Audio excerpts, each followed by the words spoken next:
Good morning, dear colleagues. With your permission, I'd like to welcome you all and express my gratitude for accepting our invitation to this important event. We today here in Matenadaran shall announce Galvanizing Diaspora Programs grant winners, the interesting projects that shall be implemented through this and forthcoming years. We'll talk about Armenia 2041 in general, and what's most important, we'll have an opportunity for you, Armenian media representatives and those who are accredited in Armenia, to address your questions to the co-founder of the Armenia 2041 Foundation, Dr. Nubar Afeyan. Both in Armenian and English languages. There is a simultaneous translation, and also this is an opportunity to share this message the widest possible with our global audiences. I just say a few words about the Armenia 2041 Foundation, thanking again all of you, our colleagues, for being here and coming to learn the message and to spread the message, which is very important for our impact. Armenia 2041 Foundation was established as a continuation of very important efforts that have been taken by Nubar Afeyan, Ruben Vardanyan, and many others almost 25 years ago. Many of you know about the project that was called Armenia 2020, which actually started putting together understanding scenarios about the development of Armenia and global Armenian nation. Since that, many of these ideas have been implemented, have become basis for many great initiatives that you know and that we are very proud of. The Armenia 2041 Foundation operates within Afeyan Initiatives for Armenia, IFA, which is supported by the Afeyan Foundation. The founders of Afeyan Foundation, Nubar Afeyan and Anna Afeyan, are here, and let us please express our gratitude for your support and years-long efforts to help the development of both Armenia and global Armenian nation. So thank you. I will ask my colleague Hatzmik to present the details about this experimental startup project that we have within Armenia 2041 Foundation, which is called Galvanizing Diaspora, and I think the name itself tells what is it about and what we want to achieve.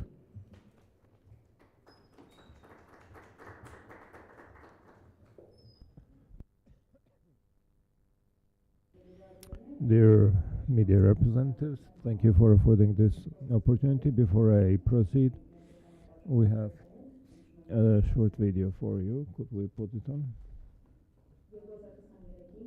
2041 հիմնադրամը համարձակքայլ գդարելով իր տեսիլքը իրականացնելու ուղղությամբ մեկնարկեց նոր ծրագիրը, որուն առաքելությունն է վերաիմաստավորել եւ միավորել ողջ աշխարհի հայկական սփյուռքը։ Ուժեղ սփյուռք դրամաշնորհային ծրագիրը կհետաբնթե մեկ նպատակ՝ պահպանել մեր հարուստ ժառանգությունը եւ ներգրավել աշխուժ ու փորձոն հայերը հայրենիքեն ներս թե դուրս։ Մեր մշակույթին հանդեպ խոր հանձնարարությամբ այս ծրագիրը ցերնամուխ եղավ դրամատրելու 10 դրամաշնորհներ, յուրաքանչյուրը $10,000 ամերիկյան արժողությամբ, այն անհատներուն, խումբերուն կամ գազագերբություններուն, որոնք ամենայն նվիրումով աշխատին ի նպաստ հայկական ժառանգության, լեզվին եւ համայնքի պահպանման ու խթանման։ Այս դրամաշնորհներու նպատակն է ապահովել ստեղծարար լուծումներ, որոնք մեր երիտասարդությունը կներգրավեն հայկական համայնքները հզորացնող ծրագիրներու մեջ ամենուր։ Լուրը լայնորեն We spread the word far and wide, and the response was overwhelming. From 26 countries, 91 cities, 174 applications were received, each one a testament to the enduring spirit of the Armenian people and their love towards their nation. The task ahead was daunting, choosing the best among the best. The proposed projects ranged from education to healthcare, tackling some of the most deeply felt needs of their communities, transforming a public space in Switzerland with Armenian art, publishing a graphic novel about Arad the Beautiful, recording the forgotten music of our ancestors of Artsakh. These are just a few of the inspiring and meaningful ideas shared with us. For weeks, the selected 20 applicants had the rare and invaluable opportunity to connect with accomplished Armenians, forging bonds that will last a lifetime. 5 dedicated judges meticulously reviewed their applications, seeking those that would truly galvanize our diaspora and fortify Armenians worldwide, to recommend them for the approval of the Armenia 2041 Foundation Board. Today we reach the culmination of this extraordinary journey. We stand on the brink of announcing the 10 visionary nominees who will receive the grants to turn their dreams into reality. These are the Armenians who will carry forward our legacy, ensuring that the Armenian spirit continues to thrive for generations to come.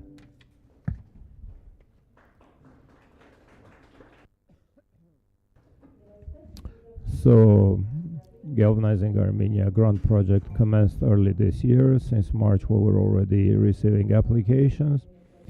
The representatives of our partner organizations and our staff made up a team that looked through absolutely every application, and there was a set of criteria that we used to shortlist 20 best projects.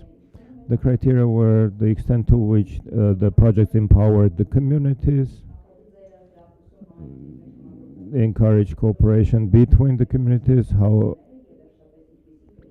unique are the ideas, and what would be their impact on the diaspora.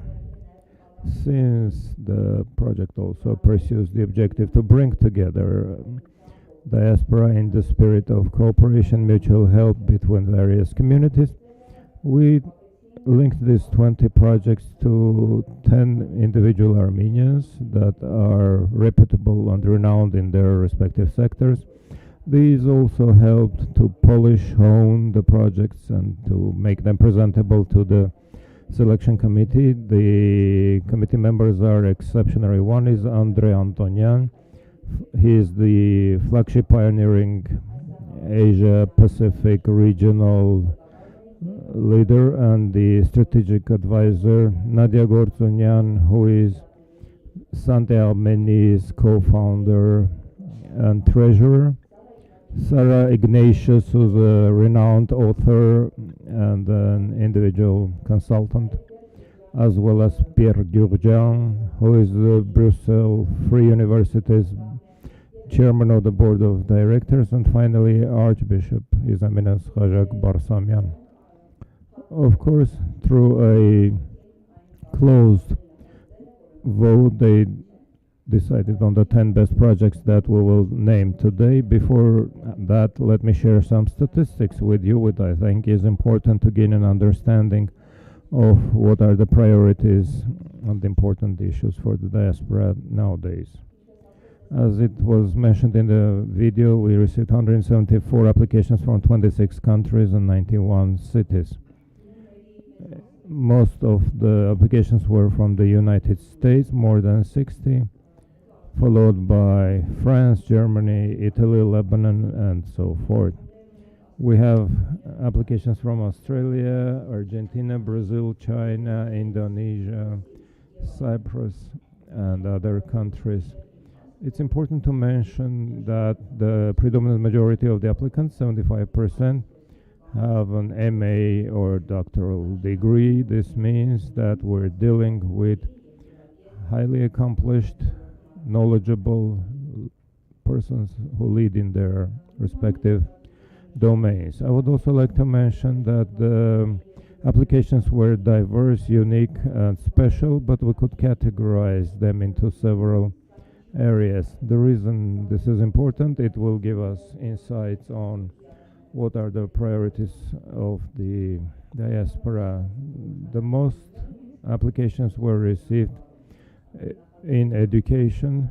The projects proposed ranged, for example, from teaching Armenian through applications or Armenian history courses in the diaspora. The second largest segment was culture, offering courses in education, dancing, singing, classes, and the third, no less important, is cooperation networks ideas. Let me highlight that all of the applications from Australia were about networking.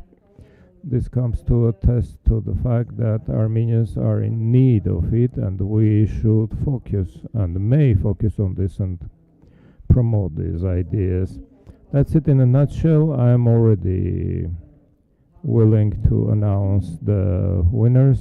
Before that, there are two videos from the winners to give you a better idea for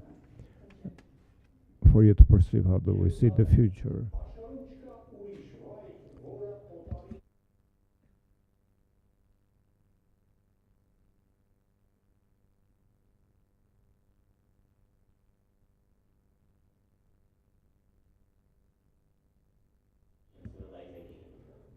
Annually, 3 million tourists visit.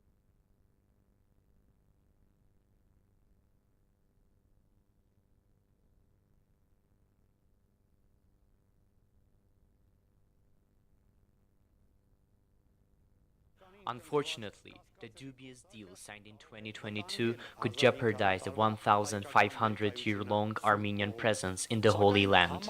However, the unification of all Armenians in saving the Armenian quarter of Jerusalem can give a positive result. I'm sure that the film that I want to make will contribute to that. I intend to present the enormous work that Armenian activists in Israel, Palestine, Armenia, the United States, Russia, and other countries have done and continue doing. Why do I think I can do this project? I have been to Jerusalem many times. I have also produced about 24 articles and videos about the Armenian quarter for the Armenian, American, and Russian media, and shot a 1-hour documentary film dedicated to the Armenians of Israel. I have connections with the Armenian activists in Jerusalem and the specialists dealing with the legal side of the issue. And I have reached preliminary agreements on cooperating with the involved people and institutions. The only thing I need is your support. Միակ բանը, որի կարիքն ունեմ, ձեր աջակցությունն է։ Let's congratulate your colleague with this brilliant project, and can we put on the second video? Cities, we believe, are living archives. Each structure, each building in a city has layers of stories and histories. It's important to unearth them and to carry them to future generations. Hrant Dink once said, "Every Armenian is a document." It's important to shed light on the stories of Armenians who were victimized, who were silenced, rendering the invisible visible, making unheard voices and stories audible and accessible matters for fostering dialogue, empathy, and coexistence. On April 24th this year, for the first time, we organized a guided pilot tour, visiting the locations linked to the Armenian intellectuals who were detained on April 24th. The tour received a good level of interest, which encouraged us to do more. So this encouragement led us to implement this project. With this project, we will map the residencies of 250 Armenian intellectuals who were detained on April 24th. We will create an index of the residencies of Armenian intellectuals together with their biographies. We will also organize guided tours in Turkish and English. Plus, we will make the PDF versions of the guided tours available online. We believe that this project aligns with the priority areas of this call, as it aims at protecting and promoting Armenian heritage, while strengthening ties between Armenians in Turkey and Armenians in diaspora by fostering a sense of community. And we hope that this project will be an attraction for Armenians in diaspora. It will be a reason for them to come and visit Turkey to discover their ancestral heritage. And we hope that this project will inspire the emergence of similar initiatives that shed light on the past, honor the memory of our ancestors. Thank you.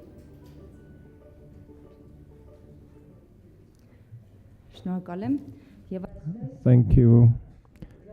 So, the list of grant recipients of the Galvanizing Diaspora Grants Program. Free 3D, Azad 3D printed devices for independent living, submitted by Therapists for Armenia Incorporated from New York, Armenia.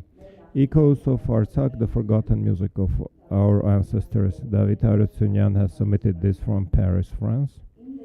My language is my identity, the Armenian alphabet in a Geneva park, authored by Rosanna Tarverdian from Geneva, Switzerland. Bridging cultures and building networks at Stanford Stanford University Armenian Student Association is the applicant. Mapping Memories, Reinscribing the Armenian Intellectual Legacy in Istanbul is submitted by Hrant Foundation. Heritage Rewoven, Exploring Armenian Textile Traditions with Contemporary Artists, submitted by Okra Social Entrepreneurship from Yerevan, Armenia. The Road, Janapar, Platform for Diaspora Research, submitted by Alexander Gevorkian from New York, USA. Mentorship Program, submitted by Armenian Engineers and Scientists of Armenia from Glendale, USA. Learn Armenian Culture and History through Gameplay, submitted by Gori's Educational Program Limited Liability Company, Yerevan, Armenia. And finally, your colleague Artem Yerkanyan, a documentary film, Armenian Diaspora Joining Forces to Save the Armenian Quarter of Jerusalem. I congratulate all winners, and I thank also to every applicant for, we had derived great pleasure over these months to work with them, and their enthusiasm was contagious and infected myself and our team. Now the floor goes to Mr. Nubara Feyan.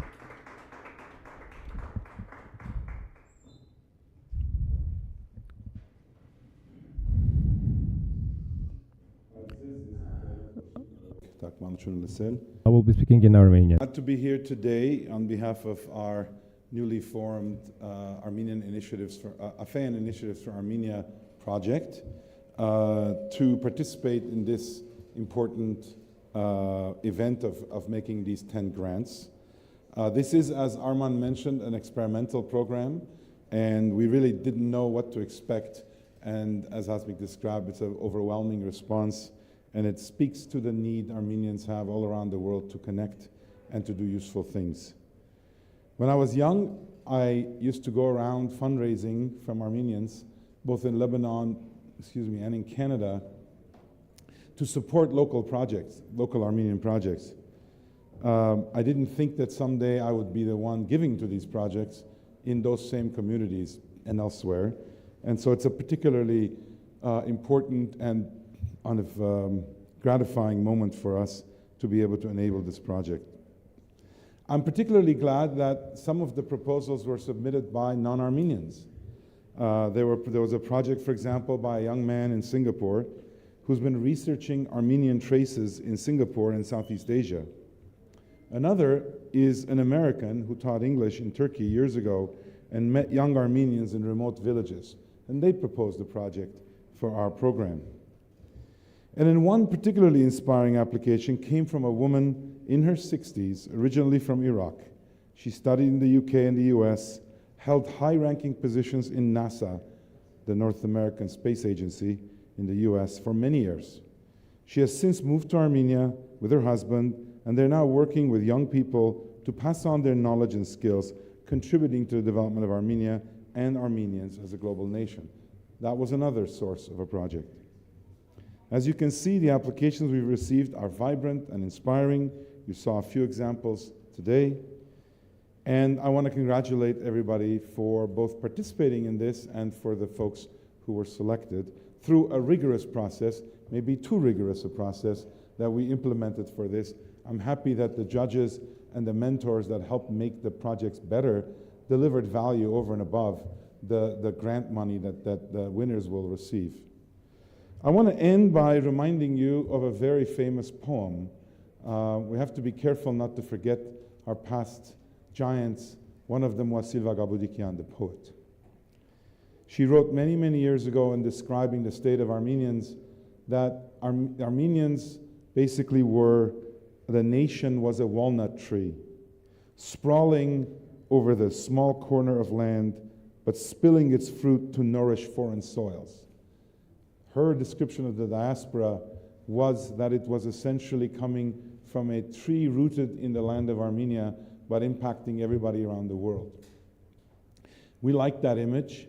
We want to provide that tree protection, nutrition, fertilizer, sunlight, everything we can to increase the essential strength of this nation, the global Armenian nation, And we think that we can do that, and we're particularly glad that we're doing this particular announcement in Madenataran, one of the most important parts of the tree of Armenian life, which keeps track of the thousands of years old roots of our identity, of our nation, much of it unread, much of it seemingly uninteresting to living Armenians, but all of it contributing to the tree that's Armenian life today. So consider these 10 fruits just the recent products, and we hope that we will have thousands more over the years. Thank you, and we can now take questions. Thank you very much.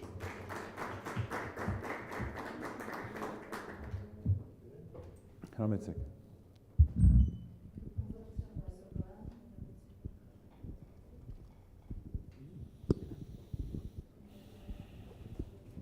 Բարև ձեզ, Ազատություն ռադիոկայան։ Radio Liberty, Anosh Magarchan. Using this opportunity, Mr. Rafayan, I cannot fail to ask you a question about your partner, Ruben Vartanyan, who is today in Baku jail. Yesterday, we learned that the Israeli authorities de facto have made his regime more stringent, along with other with other Armenian officials of Artsakh, and made the charges even graver. So, can you share something with us about it, considering the most recent accusations voiced by the current Armenian incumbent authorities in his address? Nikol Pashinyan asked this rhetorical question: who is Ruben Vartanyan? I know Ruben Vartanyan very well for about 25 years, and I can give an answer to this question: who is Ruben Vartanyan? According to my information, which I got from his family, Baku has licensed brief phone conversations with the family.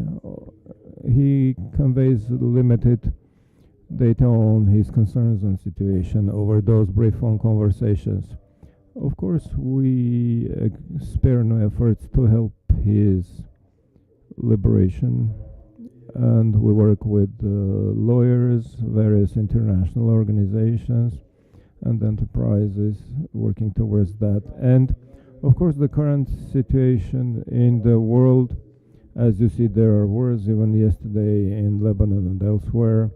The world is generally distracted.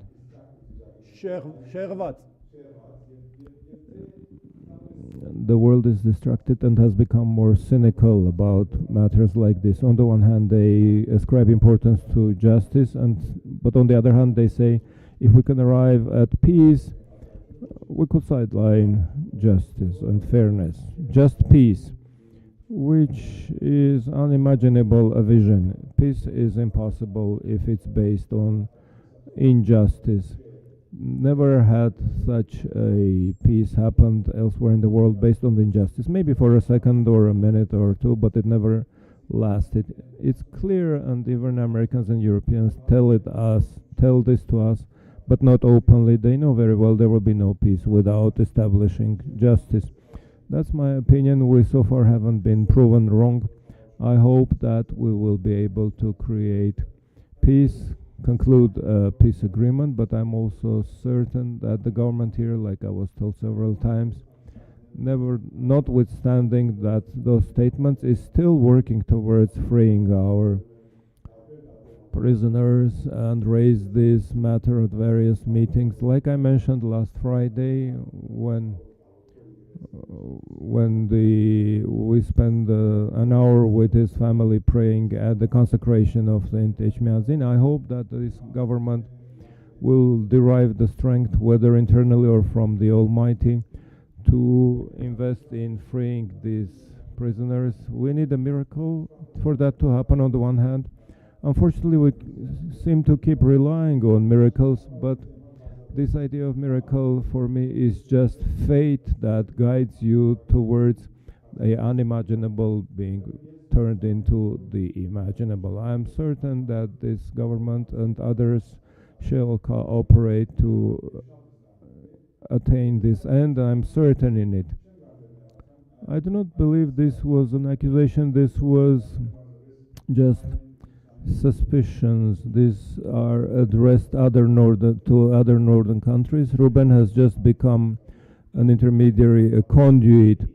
Of course, people have doubts about the objectives of various nations, but I can tell you that Ruben knew he was jeopardizing himself, but he went to help the people of Artsakh. In Artsakh, I worked with him for 24 years. We have provided several hundred millions of dollars to projects like this together, beginning with 2020 and the Competitiveness Council that we organized with the government for several years, UWC, TATEV. There are dozens of projects, and in all of these I have seen his intellect, his heart, his dedication, his love for his nation. It's unimaginable for me to cast doubt on his character and objectives. But like I said, if we want to address doubts at other countries and their agents, that we can understand. That's politics, and this is the way I look at it. If there are facts, I'm ready and willing to look at them, but that's it. In English they say it's just political rhetoric. Please. Armenia Today, Arna Badalyan, Mr. Afeyan.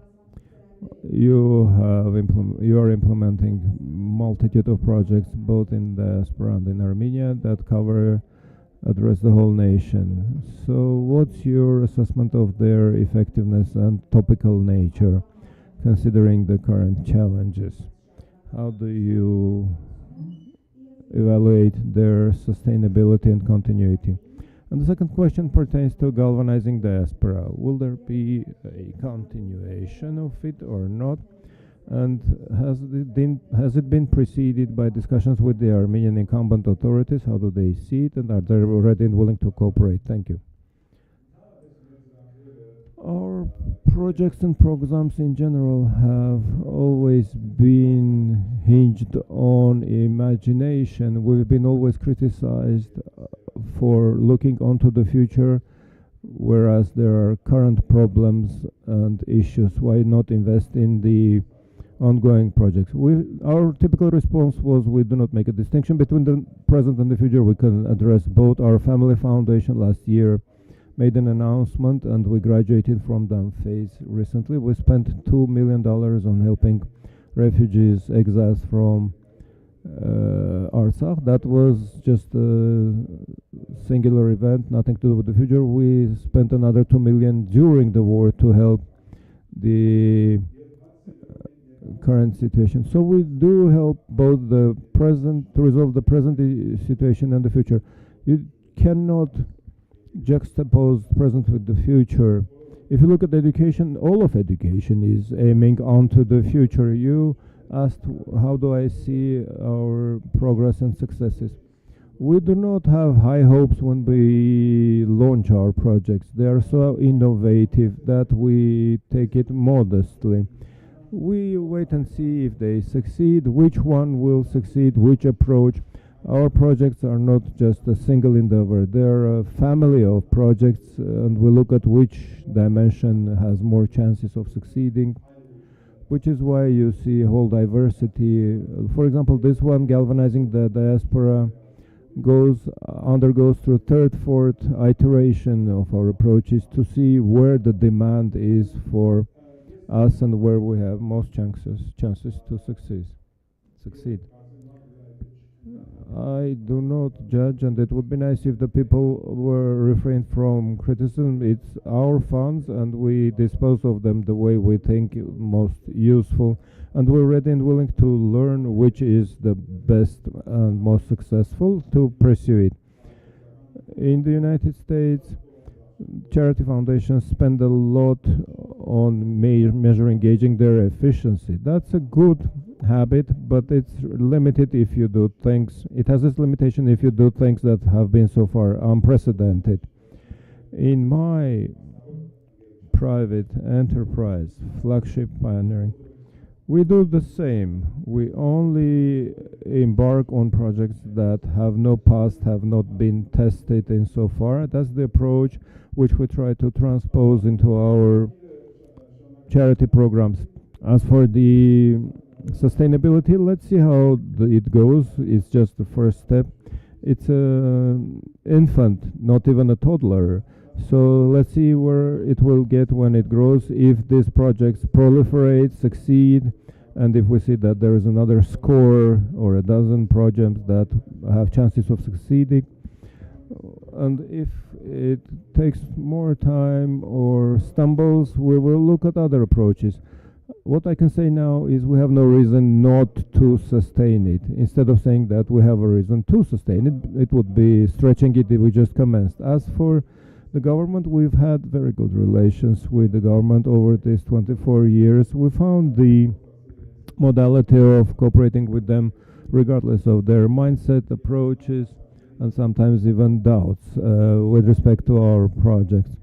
I'm certain we've held several meetings over these last days, and based on that, I believe we will succeed in cooperating with them along this project as well, especially when the projects get to the maturity of being able to scale up. It's very important to cooperate with the government at that stage.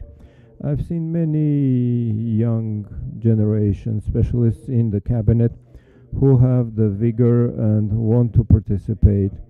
For example, we have the Henar Foundation in the health sector, which just yesterday submitted one more project to the City Hall of Yerevan. It's called the Safe City, which we found together with Philips. For anyone with heart problem in the city will receive assistance within 6 minutes. The FAST Science and Education Foundation that we have has been cooperating with the government as long as anyone can remember, and this one will as well, the others as well. Arpine Tamrezian H2 TV. At this point, the Artsakh that has been invested in, where Ruben Vartanyan had a contribution to, the Armenian heritage is being destroyed. Unique monuments have been razed to the ground. What does the foundation do? Does it raise its voice to prevent subsequent disaster? And about COP29. The international legal community was present here through one of its representatives, and he advised that one should exercise pressure over Azerbaijan, closed doors, so that the Armenian prisoners and hostages are freed. Do you have any hopes or any solid data about whether it would be possible on the eve of COP29 or during it have it resolved positively? During our last meeting, you mentioned you don't do politics. I understand that there is no politics, but whatever's transpiring is hinged on politics. Don't you think that issues can be resolved when you call a spade a spade? To begin with, our historic lands and heritage being destroyed in Artsakh is a very important matter. But our foundation has not yet found an effective means to address it, especially that it's an airtight country and a lawless country. They do not abide by international law. As for COP29, last week during a UN session we organized various side events and meetings at the highest of levels and representatives of the UN as well, during which the only subject was COP29 and the Azeri violations of human rights. So how do we do to free both Azeri political prisoners and Armenian hostages before COP29? It raised a lot of noise in Azerbaijan, and in English media is interesting that they're willing to publish these materials for a few pennies as to what Armenians do to try to disrupt, undermine COP29, the Armenians, and especially myself. My name was publicized as their family enemy, arch foe. I won't be able to vacation in Azerbaijan, but I hope that if the price for it would be the freeing of Ruben and our hostages and other prisoners, I would only welcome it. The government of Azerbaijan has already banned various journalists and human rights activists and lawyers from visiting Baku during COP29 because they've already spoken up about the negative implications. The country that does that, the country that's rich in fossil fuels and is known for creating rather than resolving problems, most cynically they announced in May that they would like wars to be suspended during COP, for Baku COP to become the COP of peace. In May, I don't know whether you've seen it or not, the British papers wrote that COP29 should become the COP of peace. I have yet to hear a more weird announcement like that. Yesterday they made the statement about new charges against our prisoners. They claim that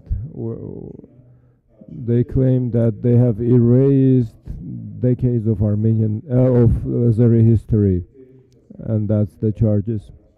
So if the international community is not ready to take it more stringently, I believe that the Armenian government does everything within its powers to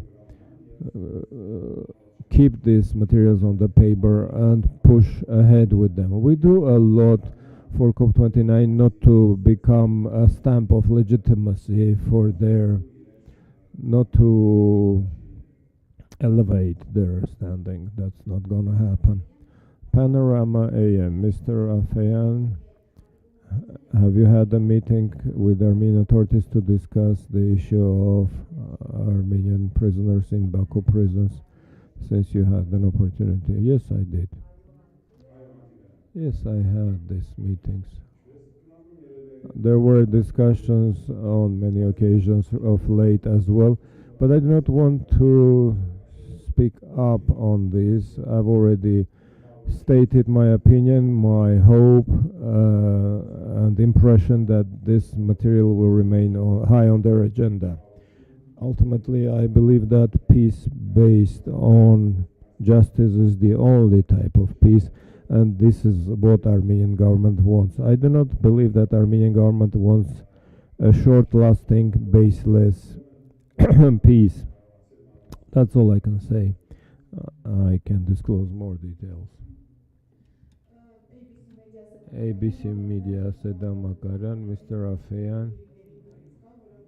It boils down to the prisoners. The authorities and the government have made public statements that neither in the peace treaty nor on negotiation table there is no issue set forth by Armenia about the prisoners. Do you think whether the diaspora through your finance projects could at least push the international community to engage in it? Because the Armenian government publicly states it's not raising the issue of return.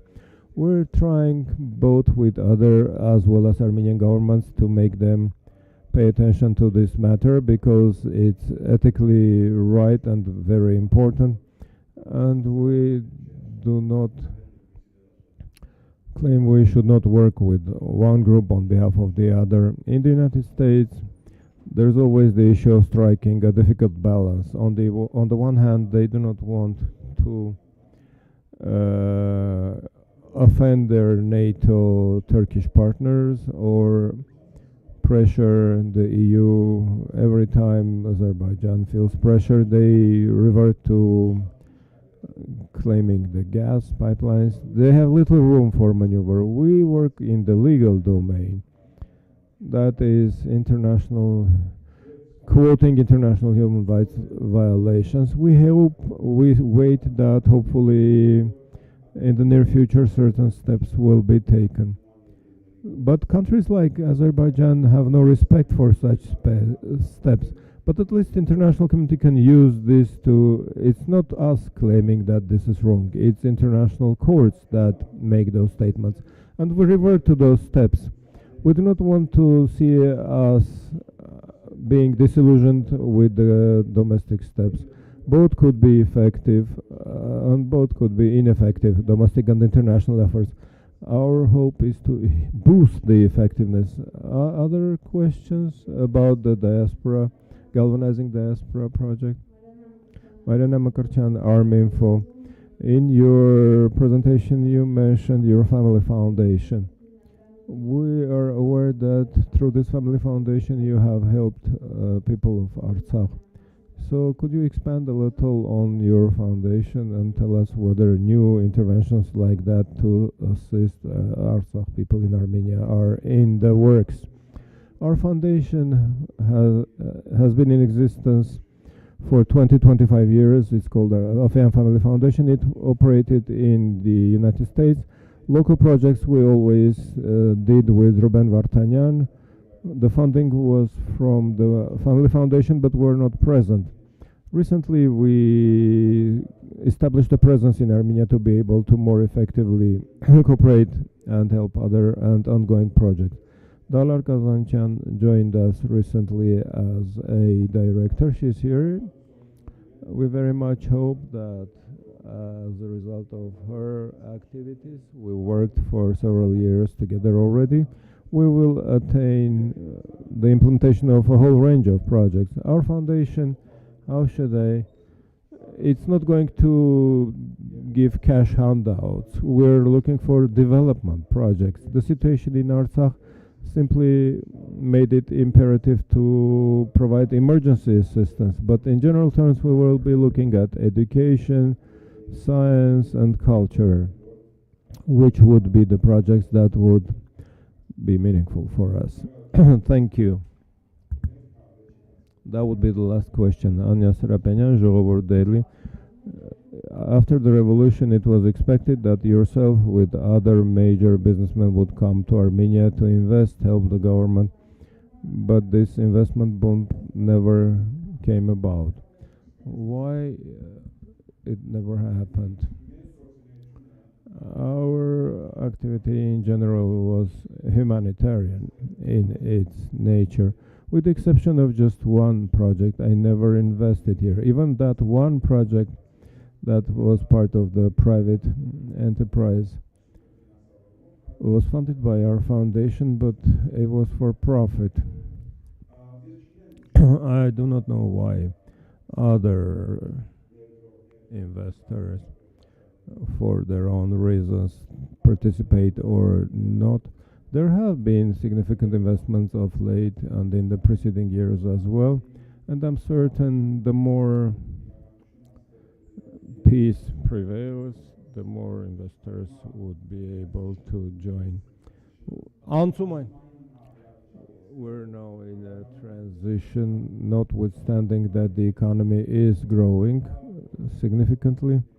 This is to some extent the result, among others, of the Russian war. I hope this trend will persist. There will be trust in law, the rule of law, and the political environment. If there are no drastic changes and things keep improving, the investments will increase. This will be the very last question. That was the penultimate. Mr. Afyan, since we're concluded, could you tell us what do you expect from these 10 winners? What will be the deliverable that will mean the project was justified? I believe these projects have far greater outcomes to reach. These steps are the first important steps. We want them to deliver on their commitments and promises and to present their successfully accomplished projects to the Armenian world, and based on that we'll move onwards. I have not gone deep into the details of those projects. What matters for the foundation is that we have specialists that invest their professional aptitude and have assumed the responsibility to take these projects to completion. I think the choice was right, and I'd be very glad a year or two down the road to see where they got and what are the lessons we could take from, and what innovation can we do based on their experiences. Thank you.